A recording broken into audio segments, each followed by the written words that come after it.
ఏపీలో పచ్చనేతల భూ కబ్జాలు లేని ఊరు లేదంటే ఆశ్చర్యపోనవసరం లేదు. ఎక్కడ పడితే అక్కడ భూములు లాగేస్తున్నారు. దేవాదాయ భూములు, పోరంబోకు భూములు, పంచాయతీ భూములే కాదు, చెరువులు కబ్జా చేసేసి రియల్ వెంచర్లు వేసేస్తున్నారు. పచ్చ బకాసురులు అడ్డంగా పడి భూములు మేసేస్తున్నారు. శ్మశాన భూములను వదలటం లేదు. కూటమి ముఖ్యమంత్రి చంద్రబాబు నాయుడు, డిప్యూటీ సీఎం పవన్ కళ్యాణ్లు మాత్రం తెల్లారి లేస్తే లోకానికి నీతులు చెప్తారు. తమ పార్టీ నేతల అక్రమాలు, భూ కబ్జాలను మాత్రం 3D సినిమా చూసినట్లు గుడ్లప్పగించి చూస్తున్నారు ఇద్దరు. పై స్థాయిలో చంద్రబాబు నాయుడు వేల కోట్ల విలువ చేసే విశాఖ భూములను తమ బంధువుకి చెందిన గీతంకు రాసేసుకుంటే, కింది స్థాయిలో పచ్చ నేతలు అందిన కాడికి ప్రభుత్వ భూములు కాజేస్తున్నారు. యథా నాయుడు తదా తమ్ముడు అన్నట్టుంది వ్యవహారం. ఉమ్మడి పశ్చిమ గోదావరి జిల్లా పాలకొల్లులో మంత్రి నిమ్మల రామానాయుడి కనుసనల్లో జరుగుతోన్న భూ భాగోతంపై సాక్షి గ్రౌండ్ రిపోర్ట్. పశ్చిమ గోదావరి జిల్లా పాలకొల్లు మండలం శివదేవుని చిక్కాల గ్రామంలో పచ్చ బకాసురులు పేట్రేగిపోతున్నారు. రాష్ట్ర మంత్రి నిమ్మల రామానాయుడి సొంత నియోజకవర్గంలో ఉన్న ఈ గ్రామంలో టీడీపీ నేత చెరువు భూమిని కబ్జా చేసి అమ్మేశారు. దాన్ని కొన్నవాళ్లు ఇళ్లు కట్టేసుకుని కాపురం ఉంటున్నారు. ఊరంతటికీ పనికొచ్చే మంచినీటి చెరువును పాడుబెట్టడానికి చెరువులోకి నీరు వచ్చే మార్గాలను మూసేశారు. అలాగే చెరువులోంచి బయటకు మురుగునీరు వెళ్లే బోదెని మూసేశారు. ఫలితంగా మంచినీటి చెరువు కాస్త కాలుష్య కాసారంగా మారింది. దీంతో గ్రామస్తులు మంత్రి నిమ్మలకు చెప్పుకున్నారు. లాభం లేకపోయింది. అధికారుల వెంటపడి ఈ కబ్జాను తొలగించమన్నారు. అధికారులు వచ్చి చూసి వెళ్లారు. మంత్రి నుంచి ఒత్తిడి ఉంది, మేమేం చేయలేమని అధికారులు చేతులెత్తేశారని గ్రామస్తులు ఆగ్రహం వ్యక్తం చేస్తున్నారు. చిత్రమేంటంటే, కూటమిలో ప్రధాన పక్షమైన టీడీపీ నేత చేసిన కబ్జాకు వ్యతిరేకంగా కూటమిలో భాగమైన జనసేన నేతలే పోరాడుతున్నారు. దీనిపై మరిన్ని వివరాలను మా ప్రతినిధి రాజు అందిస్తారు. మంత్రి నిమ్మల ఇలాకాలో భూపాకాసురులు రెచ్చిపోతున్నారు. యథేచ్ఛగా గ్రామాల్లో కూడా రాబందుల్లా మరి కూడా భూములు దోచుకుంటున్నా కానీ ఇక్కడ ఉన్నటువంటి ఎవరైతే అధికారులు కానీ పాలకులు కానీ పూర్తిగా కూడా ఇక్కడ ఉన్నటువంటి వారికి కూడా కొమ్ముగాస్తున్న పరిస్థితి కనపడుతుంది. చూస్తే ప్రస్తుతం మనం పాలకొల్లు నియోజకవర్గంలో ఉన్నటువంటి శివదేవునికి సంబంధించినటువంటి చిక్కాల గ్రామంలో ఉన్నాం. ఈ గ్రామానికి సంబంధించి కూడా పూర్తి స్థాయిలో ఆక్రమణలు గురవుతున్నటువంటి చెరువులు కానీ భూములపై కూడా పోరాటం చేసినటువంటి వారంతా ఇక్కడ ఉన్నారు. వీరితో మాట్లాడించే ప్రయత్నం కూడా చేద్దాం. అసలు ఏం జరుగుతుంది ఏంటని చెప్పని. వడ్డే రంగనాయుడు గారు అలియాస్ పెద్దబాబు గారు అనే వ్యక్తి ఈ చెరువు గట్టును ఆక్రమించుకుని రోడ్డు నిర్మించి అతనిది కాని స్థలాన్ని ఇతరులకి ఒక 4-5 ప్లాట్లలోని పంచాయతీ స్థలాన్ని కలిపి అమ్మేశారండి. ఇది పంచాయతీ చెరువు, పిటకవారి చెరువు అంటారు. Survey number 126. మేము ముందు నుంచి కూడా కరస్పాండెన్స్ ఆక్రమించుకున్నారు, పలానా వ్యక్తి ఆక్రమించుకున్నారు, లేఅవుట్లో కలిపి ప్లాట్లుగా విక్రయించారని మేము చెబుతున్నామండి. అది కానీ సర్వేలు ఏం జరగనివ్వట్లేదు. వాళ్ళకున్న రాజకీయ పలుకుబడితో కానివ్వండి, వాళ్ళకున్న అంగబలం అర్ధబలంతో కానివ్వండి జరగనివ్వట్ల. ఆక్రమణకు గురైంది. నేను జియో రెఫరెన్స్డ్ మ్యాప్ ప్రకారంగా నేను గీస్తే సుమారు 18 సెంట్లు వచ్చిందండి. 18 సెంట్లు వచ్చింది. 18 సెంట్లు అంటే ఇవాళ ఇక్కడ ఉన్న రేటు ప్రకారంగా 2 నుంచి 2.5 కోట్ల రూపాయలు ఆస్తి అండి. అది హైవే పక్కనే, నేషనల్ హైవే 165 ప్రక్కన ఉన్నదండి. అలాగే ఈ ఏదైతే ఇది ఆక్రమించుకుని పూర్తి చేశారో ఈ రోడ్లో ఈ స్థలం నుంచే ఈ చెరువుకి సంబంధించిన మురుగుబోదే వెళ్ళేదండి. ఆ మురుగుబోది దానికి ఏంటంటే ఎఫ్ఎంబీలు లేవంటారు. కొన్ని జరాయితీ భూముల్లో నుంచి కూడా బోధులు వెళ్తాయండి. ఏది పారుదల బోధులు వెళ్తాయి, అలాగే మురుగుబోధులు వెళ్తాయండి. అంత మాత్రం నా చేను దగ్గర మురుగుబోదికి ఎఫ్ఎంబీ లేదు కాబట్టి నేను పూర్తి చేస్తానంటే కిందోడు ఏమైపోతాడండి. ఇప్పుడు రైతువారీగా అది చెల్లదు, ఈజ్మెంట్ యాక్ట్ ప్రకారంగా కూడా అది చెల్లదు. ఈ మురుగుబోది మీరు తవ్వించాలి, 3 ఎకరాల చెరువుని కాపాడాలి. ప్రస్తుతానికి అది మంచినీళ్ళ చెరువుగా లేదండి అది. కానీ భవిష్యత్తులో మా గ్రామస్తుల యొక్క సంఖ్య పెరుగుతుంది. ప్రస్తుతం ఉన్న చెరువు మంచినీళ్ళు రావట్లేదు మాకు. ఇది భవిష్యత్తులో అవసరాలకు ఉపయోగపడే చెరువు. ఉన్న వనరులను మనం చంపుకుంటూ వెళ్ళిపోతే రేపొద్దున భవిష్యత్తు తరాలు వచ్చేటప్పటికి మనం ఏం మిగిల్చినట్టు అండి. అది ఏం మిగిల్చినట్టు అండి భవిష్యత్తు తరాలకి. ఎవరికి అంగబలం ఉన్న వాళ్ళు, అర్ధబలం ఉన్న వాళ్ళు ఆక్రమించుకుంటూ వెళ్ళిపోతూ ఉంటే, అధికారులు ఇలా నిర్లిప్తత వహిస్తూ ఉంటే ఎవరు కాపాడాలండి? వాళ్ళు ఆక్రమించుకున్న వాళ్ళు ఇదేనండి. లేఅవుట్ యజమాని వడ్డీ రంగనాయుడు ఎలియాస్ పెద్దబాబు గారు అంటారు. ఊళ్ళో ఒక పెద్ద మనిషి కింద ఉంటారండి. ఇందులో రహస్యం ఏం లేదండి, బహిరంగ రహస్యమే. ఇందులో పేర్లు చెప్పకపోవడానికి ఏం లేదండి. అన్ని కరస్పాండెన్స్లో కూడా పలానా వ్యక్తి పలానా ఇది ఆక్రమించుకున్నారని మేము చెబుతున్నాము. ఇప్పుడు జిల్లా కలెక్టర్ గారి దగ్గరికి పీజీఆర్ఎస్లో కలిసామండి. వ్యక్తిగతంగా కూడా 3-4 సార్లు కలిశాను. కలిసి ఇలా ఉందమ్మా మీరు ఒక్కసారి రండి, ఒక అరగంట మా ఊరు కోసం కేటాయిస్తే మా ఊరు చాలా సమస్యలు తీరిపోతాయని చెప్పేసి కూడా మేము రిక్వెస్ట్ చేయడం జరిగిందండి. అలాగంటారు, ఇంకంతేనండి, మళ్ళీ పట్టించుకున్న పాపం లేదండి. నీతి జరిగి అవినీతికి లొంగిపోవడం వల్ల లేదు, కొంత అంటే ఇంక డైరెక్ట్గా చెప్పాలంటే లంచాలు ఎవరైనా తీసుకుని పై అధికారులకి ఏమైనా ఇన్ఫర్మేషన్ రాంగ్ ఇస్తున్నారా, లేదు అసలు కాపాడాలని ఉద్దేశం లేదా, వాళ్ళ జాబ్ కార్డులో లేదా, గవర్నమెంట్ ల్యాండ్స్ కాపాడాలని వాళ్ళ జాబ్ కార్డులో లేదా, ఉంటే మరి ఎందుకు యాక్షన్ తీసుకోవట్లేదు ఏమండి? ఇది కాకుండా మేమేమో ఇలా కాపాడాలని మేము పాటుపడుతుంటే మా మీద ప్రెస్ మీట్లు పెట్టి మా మీద బురద చల్లటం, వ్యక్తిగత లాభం కోసం వచ్చాడు, వ్యక్తిగత ద్వేషాలు ఉన్నాయి. ఎవరి మీద ఉంటాయండి వ్యక్తిగత ద్వేషాలు? ఇప్పుడు నాకేదో సమస్య ఉంటే నా సమస్యను నేను తీర్చుకుని వెళ్తాను తప్ప ఊర్లో ఉన్న సమస్యలన్నీ నా నెత్తి మీద వేసుకుని మురుగు బోధులు తవ్వించడాలు ఎందుకు, సొంత డబ్బులు ఖర్చు పెట్టుకోవడాలు ఎందుకు, వ్యాపారాలు వదులుకుని ఊరు చుట్టూ తిరగడం ఎందుకు? ఊరంటే ఉన్న ప్రేమ, ఎవరికైనా తన సొంత ఊరి మీద ఒక మమకారం ఉంటుందండి. నాకు ఉంది, నా ఊరు బాగుపడాలని. పక్కనున్న తెలపూడి ఎంత అందంగా ఉంటుంది, ఈ ఊరిలో 12వ వార్డు అయిన జొన్నల గారు ఎంత అందంగా ఉంటుందండి. మా ఊరు ఎందుకు ఉండదు అలాగా? ఇదేం పాపం చేసిందండి ఈ ఊరు? అంటే ఈ ఊరిలో ఉన్న పెద్ద వ్యక్తులు, పెద్ద మనుషులు అనిపించుకునే వాళ్ళు వాళ్ళ కబంధ హస్తాల్లో ఈ ఊరు ఉండిపోయిందండి. ఇంకేముందండి, ఇప్పుడు పెద్ద మనుషులు అని చెప్పుకుంటున్న వాళ్ళే వడ్డీ పెద్దబాబు గారు లాంటి వ్యక్తులే అందరూనే. ఇంక పేర్లు ఇంకా చదువుతూ వస్తే నేను ప్రెస్ మీట్లో ఉన్న వాళ్ళు అందరూనే. ఇప్పుడు ఆ ప్రెస్ మీట్లో ఉన్న వాళ్ళు అందరూ ఇప్పుడు వడ్డీ గని గారు 14 నుంచి 19 వరకు స్వర్ణయుగం అన్నారండి. నిజమే, స్వర్ణయుగంగానే నడిచింది, ఆయనకి స్వర్ణయుగంలా నడిచింది. అప్పుడు ఎంత అవినీతి జరిగిందో మేము ఆడిట్ చేసి పాంప్లెట్ వేసామండి మేము. టీడీపీ నేత కబ్జా చేసిన భూమి పంచాయతీది. పంచాయతీరాజ్ శాఖ మంత్రి పవన్ కళ్యాణ్ కబ్జా చేసింది చెరువు భూమి. పాలకొల్లు ఎమ్మెల్యే నిమ్మల రామానాయుడు సాగునీటి పారుదల శాఖ మంత్రి నీటి వనరును దోచేస్తున్నారయ్యా, ఆపండయ్యా అని గ్రామస్తులు పవన్ కళ్యాణ్ ప్రాతినిధ్యం వహిస్తోన్న పంచాయతీరాజ్ శాఖకు చెప్పుకున్నారు. ఆయన సైలెంట్గా ఉండిపోయారు. నిమ్మల రామానాయుడికి చెప్పుకున్నారు. నిమ్మలకైతే నిమ్మకు నీరెత్తినట్లు ఆగిపోయారు. ఎందుకంటే కబ్జా చేసింది మన కూటమి వాడే కాబట్టి ఇద్దరు ప్రశాంతంగా చూస్తూ ఉండిపోయారు. అయితే పవన్ కళ్యాణ్ సైలెంట్గా ఉన్న పాలకొల్లులోని ఇద్దరు జన సైనికులు మౌనంగా ఉండలేకపోయారు.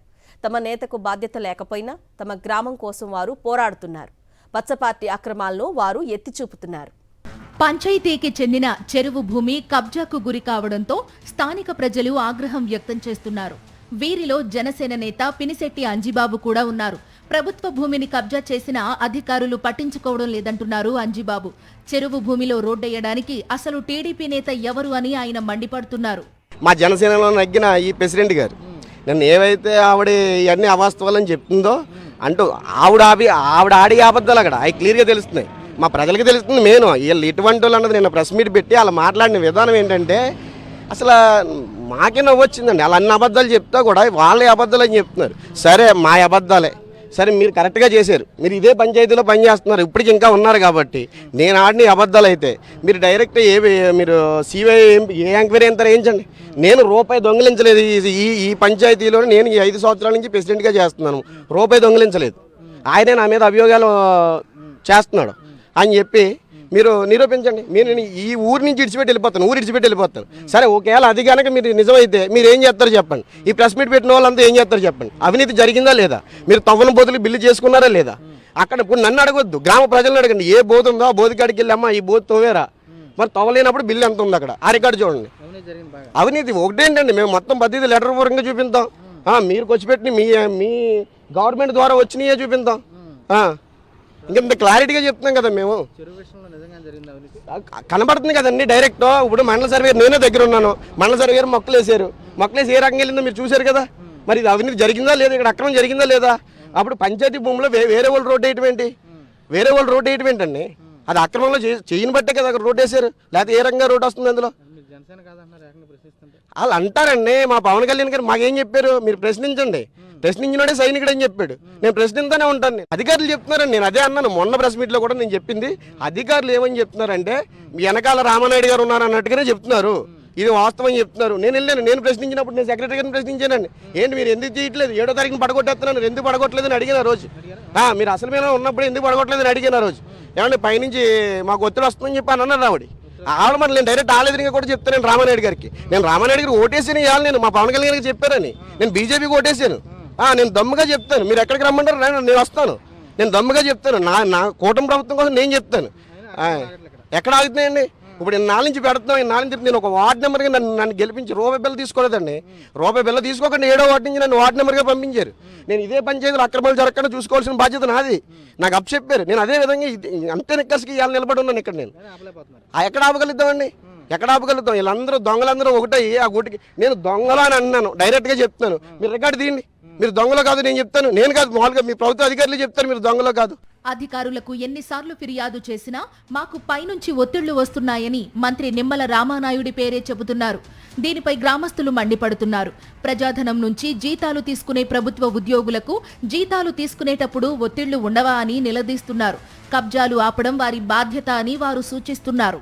ఇంత సమస్య ఇన్నేళ్ల నుంచి ఇంత బాధపడుతున్నారని మహానుభావుడు ఒక గ్రామంలో ఒక పూట ఒక గంట వచ్చి కూర్చొని అటు ఇటు కూర్చోబెట్టి ఏంటి మీ సమస్య అని ఆయన ఒక మాట చెబితే ఇందులో కాదనేది ఎవరున్నారు? ఆయన మంత్రిగా ఈ మధ్యకాలంలో ఈ సంవత్సరం నుంచి మంత్రిగా కానీ అంతకుముందు కూడా ఎమ్మెల్యేగా కూడా ఎప్పుడు ఏది పట్టించుకోలేదండి ఇక్కడ చిక్కాలు. ఇప్పుడు రామానాయుడు గారిని మేము అలాగని ఇలాగని ఎందుకంటామండి? అయ్యో అధికారులే సమాచారం మాకు ఒత్తిడి ఉంది. ఏ ఒత్తిడి ఉంది? నెల జీతం తీసుకెళ్ళడానికి ఒత్తిడి లేదా? పని చేస్తానికి దేనికి? నువ్వు చదువుకున్నది దేనికి? టీడీపీ నేత వడ్డీ రంగయ్య నాయుడు అలియాస్ పెదబాబే ఈ భూమిని కబ్జా చేశాడని ఊరంతా ఆరోపిస్తోంది. అధికారులు మాత్రమే తమకు సంబంధం లేదన్నట్లు కూల్గా నిద్రపోతున్నారు. తాను చేసిన కబ్జా భూమిని ఈ రంగయ్య నాయుడు అమ్మేశారు కూడా. ఇది ప్రభుత్వ భూమి అని తెలియక రంగయ్య దగ్గర కొని ఇల్లు కట్టుకున్న వారు ఇప్పుడు కబ్జా భాగోతం బయటపడ్డంతో లబోదిబోమంటున్నారు. తమకు ఇది ప్రభుత్వ భూమి అని తెలియక కొన్నామంటున్నారు. వడ్డీ రంగనాయుడు గారు అమ్మారండి అది. అది ఆయన దగ్గర కొనుక్కున్నాం. ఇవ్వండి పక్కా కాగితాలండి. మేము కొనుక్కుని 15 సంవత్సరాల పైన అయ్యిందండి. మేము ఇల్లు మొదలైతే దగ్గర 7 సంవత్సరాలు అవుతుందండి. 10 సంవత్సరాల దగ్గరగా అవుతుందండి. ఏదో పెద్ద ప్లాన్ వేసేసాడు. పోలే మాకు రైతులు అండి, మేము హెల్త్ రీత్యా పని చేయట్లేదు, ఏదో 4 కొట్లు కట్టుకుంటారు, 2 కొట్లు పెట్టుకుని బ్రతకొచ్చు కదా అన్న ఉద్దేశం మీదండి. ఎదరు ఫ్యూచర్లో ఎప్పుడైనా చిన్న మొక్క కొట్టేస్తే మేము బాధపడాలేమోనని 4 సెంట్లు వదిలేసుకునండి ఎదర డబ్బులు ఇచ్చినాయి మేము. వెనక్కంట కట్టుకుంటే ఈ సమస్య వచ్చిందండి. ఈ సమస్య నుంచి నిజంగా ఎంత టార్చర్ అంటే అండి, ఎవరికి తగ్గట్టు వాళ్ళు ఏడిపించేస్తున్నారండి. ఏమన్నా మరి మేము తెలిసి కొనుక్కోలేదండి. అదిగోండి చెట్లు, కొబ్బరి చెట్లు అయిగోండి 100 సంవత్సరాల చెట్లు అండి అయ్యి. మాకు రోడ్డు కూడా రాసి ఇచ్చాడండి. అదిగో కాగితాల్లో ఉందండి. ఈ రోడ్డు కూడా ఉందండి. మాకు సైట్ ఉందండి. మేము ఇల్లు మొదలు పెట్టుకునేటప్పుడు తెలుసుంటే కనుక మేము 4 సెంట్లు వదులుకున్న వాళ్ళు కొంచెం ముక్క 1/2 సెంటు ముక్క కోసం మేము రాం కదండి. మేము కక్కుర్తి పడం కదండి. ఆక్రమదారులు ఇల్లు అంటే అండి, నేను పెళ్ళైన కాడి నుంచి ఇప్పుడు సొంత ఇల్లు లేదండి నాకు. అద్దెళ్లలో ఉండి రూపాయి ఏదో పిచ్చుకులేక కూడగట్టుకుని ఇవాళ నేను మా ఆయన గారిని ఒక్కటే అడిగానండి, ఏమండి అందరూ ఇల్లు ఉంటాక కట్టుకుంటారేమో, నా శవ నా ఇంట్లో సొంత ఇంట్లోంచి వెళ్ళాలండి అని అడిగి నేను ఉన్నాయన్నీ అమ్ముకుని ఇల్లు కట్టుకుని పసుపు తాడుతో ఉన్నానండి. ఇవాళ అసలు మాకు తెలియదండి. వాళ్ళ కిందే ఉంది కదండి చెరువు. అప్పటికి పంచాయతీ అని మాకు తెలియదండి అసలు అనేది. ఇల్లు మొదలు పెట్టినప్పుడు కూడా ఎవ్వరు రాలేదండి. పంచాయతీ వాళ్ళు కూడా రాలేదు. పర్మిషన్ అంటారు, పర్మిషన్ లేదు. అది ఎలా అంటారేమో. ఈ పర్మిషన్లో చాలా మంది పాత్రలు ఉన్నాయండి. ఇదిగో ఇద్దాం, అదిగో ఇద్దాం, కమిషన్ల కోసం మొత్తం మీద ఎలా అయితే మాకు ఇదిగో ఇస్తారని మనోళ్ళే కదా ఇస్తారని చెప్పి మేము పర్మిషన్ కోసం ఇదిగోండి. ఈ ఇళ్ళన్నిటికి పర్మిషన్ లేవండి. రోడ్డు పక్క ఇళ్ళన్నిటికి ఎక్కడ పర్మిషన్ లేవండి.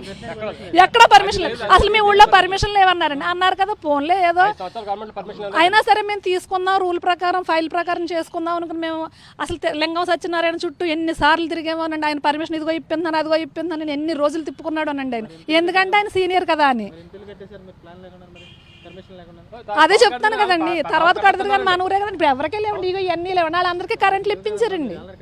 విశాఖ నగరంలో తాజాగా చంద్రబాబు నాయుడు తన వియ్యంకుడు నందమూరి బాలయ్య అల్లుడు అయిన విశాఖ ఎంపీ భరత్ కు 5,000 కోట్ల విలువైన భూమిని నజరానాగా రాసిచ్చేశారు. విపక్షాలు ఆందోళనలు చేస్తోన్నా చంద్రబాబు తన దోపిడీని ఆపలేదు. కర్నూలు జిల్లా ఓర్వకల్లులో పవన్ కళ్యాణ్ తనకు నచ్చిన ఓ సినీ నిర్మాతకు 100 ఎకరాల భూమిని ఇప్పించుకున్నారు. ఈ ఇద్దరి స్ఫూర్తితో కూటమిలోని బకాసుర తమ్ముళ్లు ఇలా కనిపించిన భూమిని తినేస్తున్నారని విమర్శలు వెల్లువెత్తుతున్నాయి. తన నియోజకవర్గంలో ఇంత దోపిడీ జరుగుతోంటే నిమ్మల సైలెంట్ గా ఉన్నారంటే అర్థమేంటి? కనపడుతున్నటువంటి ఏతుందో చెరువుకు సంబంధించి కానీ పూర్తి స్థాయిలో నేషనల్ హైవే అనుకున్నటువంటి ఈ చెరువుకు సంబంధించినటువంటి భూములు ఏవైతున్నాయో ఈ భూమికి సంబంధించినటువంటి ఆక్యుపై చేసుకోవడంతో పాటు పూర్తి స్థాయిలో ఇక్కడ ఉన్నటువంటి కాంప్లెక్స్లు ఏవైతున్నాయో కాంప్లెక్స్లు కట్టేసి యథేచ్ఛగా దోచేసుకుంటున్నారు. అధికారులకు సంబంధించి తాము ఎన్నిసార్లు మొరపెట్టుకున్నా కానీ ఒక్క అధికారులు కూడా పట్టించుకున్నటువంటి దాఖలా లేదు. ఏమనంటే మట్టికి క్షేత్రస్థాయిలో ఎవరైతే ఇక్కడ ఉన్నటువంటి నియోజకవర్గానికి సంబంధించినటువంటి మంత్రి ఉన్నాడో నిమ్మల రామానాయుడికి సంబంధించినటువంటి అండదండలతోనే తాము ఇలా చేస్తున్నామన్న రీతిలో కూడా తమకైతే సాకులు చెబుతున్నారు. కానీ ఇక్కడ చూస్తే క్షేత్రస్థాయిలో చూస్తే కనుక పరిస్థితులన్నీ తారుమారుగా ఉన్నాయి. ఇప్పటికైతే ఎవరైతే యథేచ్ఛగా దోచుకుంటూ భూములకు కానీ ఇక్కడ ఉన్నటువంటి సంపద కూడా పంచాయతీ సంబంధించినటువంటి నిధులు కూడా దోచుకుంటున్నారో వారిపై కఠిన చర్యలు తీసుకోవాలని చెప్పి వీరు కూడా కోరుకున్న పరిస్థితి కూడా కనపడుతుంది. నరేష్తో రాజు, శివదేవం చిక్కాల నుంచి.